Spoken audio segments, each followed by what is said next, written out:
It is Kieran Trippier. It is delicious! Glorious! Glorious! Walker in there too. Luke Shaw! Harry Kane wants it played into him. He chooses Grealish instead. It's Grealish! It's Kane! Nothing like this has happened for a long time. Here's the overhead kick from Kane! Palmer finds Watkins. Watkins turns! Watkins scores!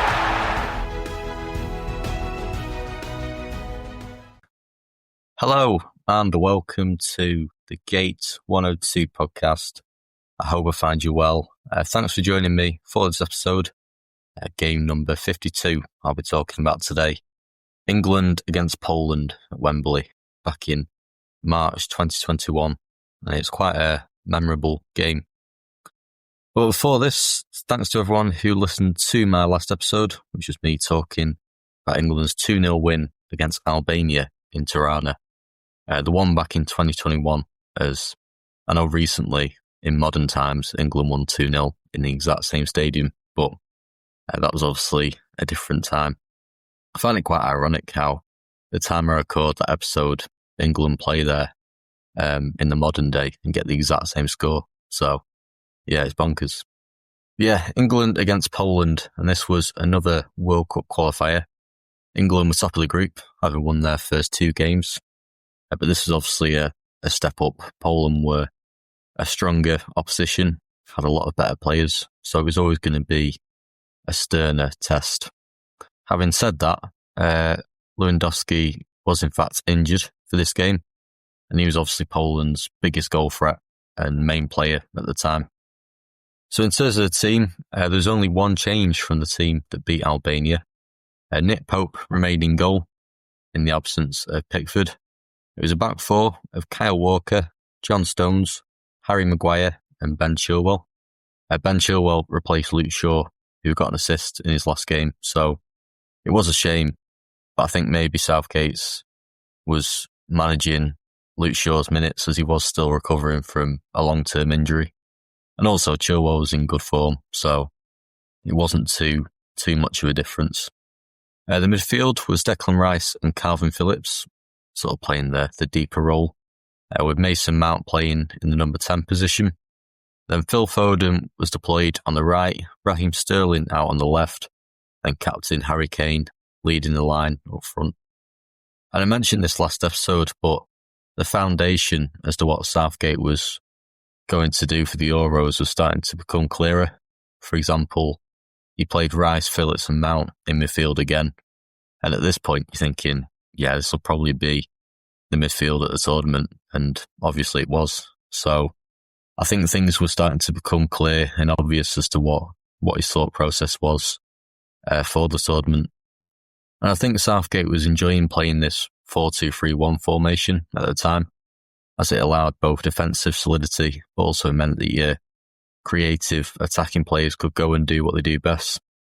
I think it helps when you had young attacking players come through, such as Foden, Grealish, Saka, and it meant that playing this system allowed them the freedom to go and express themselves and be fluid in the final third.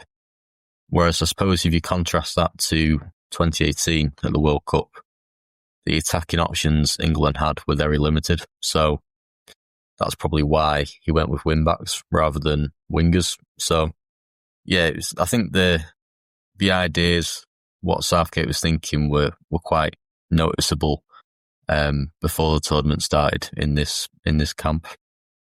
So moving on to the game, England started really well, and 19 minutes in, they won a penalty after Raheem Sterling was brought down in the box. It was a nice bit of link-up play by both the wingers, Sterling and Foden, both Man City players at the time as well.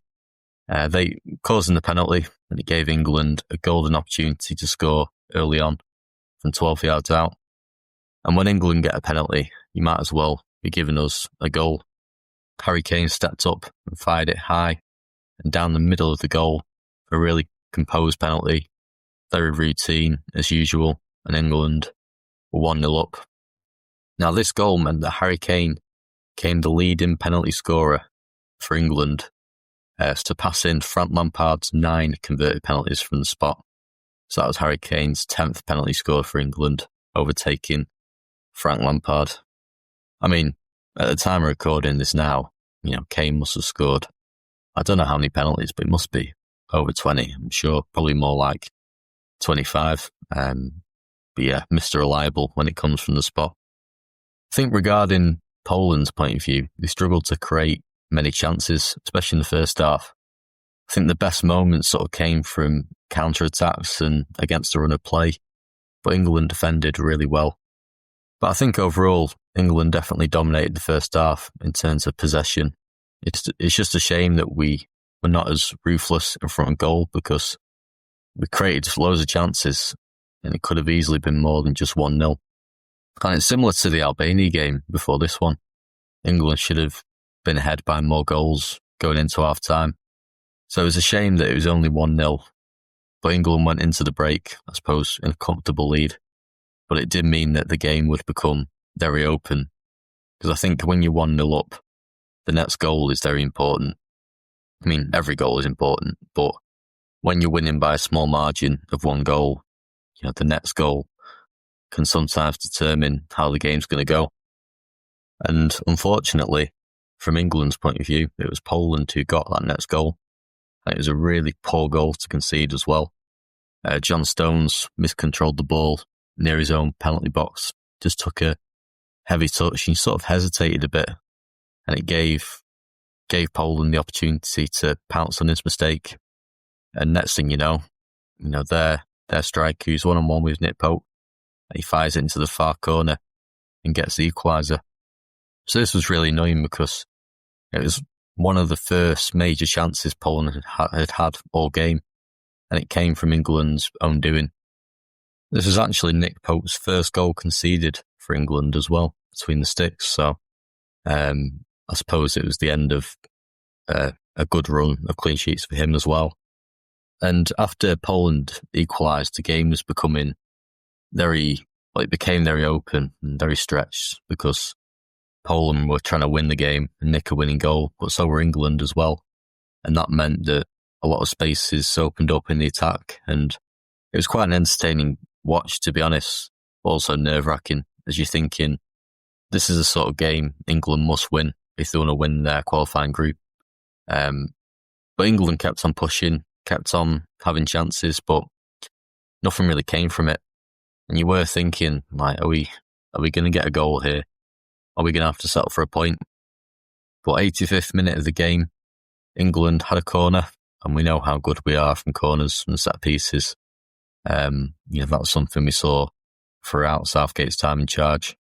And the corner gets whipped into the far post, and John Stones heads it back from the byline, and his centre-back partner, Harry Maguire, smashes the ball on the half volley, the roof of the goal, and England had taken the lead once again. Absolutely incredible goal from Maguire. The power on that shot was really good. But the best thing about this was John Stones, who's obviously the player who made his earlier mistake. He obviously got the assist for this goal.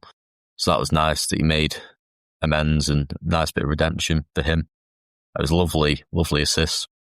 But to be honest, it was a bit of relief, because on the whole, across the whole game, England were the better team, and they did deserve to win. So it was great that they got the 3 points. So it was just relief, to be honest. I mean, after Maguire scored, there was like 5 minutes left, and Southgate brought on 3 subs in those 5 minutes, and they actually went to about 3 as well, just to defend and be solid. And that allowed England to just see out the game and get the job done, because Poland would have obviously, been a goal behind and minutes to go, they obviously put a lot of pressure on us towards the end, but we managed to see it out and make it 3 wins out of 3 in qualification. And yeah, the perfect start, really. And like I said before, this game was always going to be one of the hardest in the group. Apart from Hungary, who we played later on, I'd say this was the toughest test we were ever going to face. So it was vital that we won the game, and thankfully we did. Obviously, left it a bit late, but they all count. In terms of performances and who stood out, I thought Declan Rice was outstanding in this game. England completely dominated midfield, and obviously Declan Rice was at the heart of it. And he was arguably becoming one of England's most important players at just 22. At this point in time, he's knitting play together, breaking up attacks. He protected the defence really well. But he's also pushing forward and being creative in the final third. And he was just a perfect midfielder. And I think the combination of him and Phillips was working so well. And obviously that's what we saw in the Euros. But Sterling and Kane were really good again. Poland would have been disappointed not to get a point, considering they were so close, but England rose to the task, and it was another 3 points for Southgate's side. But this was actually only Poland's third defeat in the last 26 qualifying matches before this game. So they rarely lost qualifying games and were hard to beat. So it goes to show that England beating Poland was a good achievement and not something that should be taken for granted. So it was a really encouraging win. Just before I finish on this episode, just got a few things I want to say about what's happening with the podcast over the next few weeks and up until the end of the year. I can't believe we're in almost December. Like, where has this year gone? It's crazy. Yeah, so we're now coming towards, obviously, Euro 2020, which was played in 2021 due to COVID. So England played 2 warm-up games before the tournament, both which were played in Middlesbrough at the Riverside Stadium. So they were against Austria and Romania. So I'll be talking about them in my next 2 episodes. And then what I'll do after I've covered those 2 games, I'll do an episode where I talk about the squad that was selected for the tournament. And you may remember I did one last time for the World Cup in 2018, where I basically talked about the squad and my thoughts on the squad and stuff like that. So I'll do another one, and that'll be my final episode of this year. And then New Year, I can start with Croatia at Wembley, which was the start of the European Championships.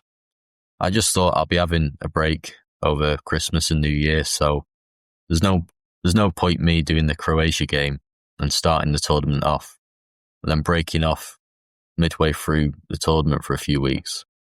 So I just think it makes sense to start that in the new year, new year, new tournament. So that's what's happening episode-wise. But what I also want to say, for those who were followers of this podcast last year, you may remember I did an advent calendar talking about the forgotten players that played under Southgate. So I went through a list of names of players you may have forgotten about. And that's still available on our socials if you want to have a look back at that. But yes, this year I'll be doing another advent calendar, starting 1st of December until Christmas Eve. But this time I'll be doing something a little bit different. So each day I'll share one positive word or phrase or a quote or message. And the idea is simple, really, to spread a bit of positivity and give people a bit of encouragement over Christmas, because Christmas is a really tough time of year for many people. It's a great time of year, but it's also a tough time of year. And I genuinely believe that focusing on positive things, even in small ways, can make a real difference. And this podcast is obviously about Gareth Southgate, and one thing I admire about him is how he uses his profile as to make a positive impact on society. And obviously I've not got the same profile as him, but over the build up to Christmas, I want to try and do the same in my own way, bring a bit of hope through this podcast. So that's what's coming up over the next month, really. So do give us a follow on whatever social media platform you prefer, and then you won't miss any updates. So thank you for listening to this episode. Always appreciated. And until next time, take care of yourselves. Speak to you soon.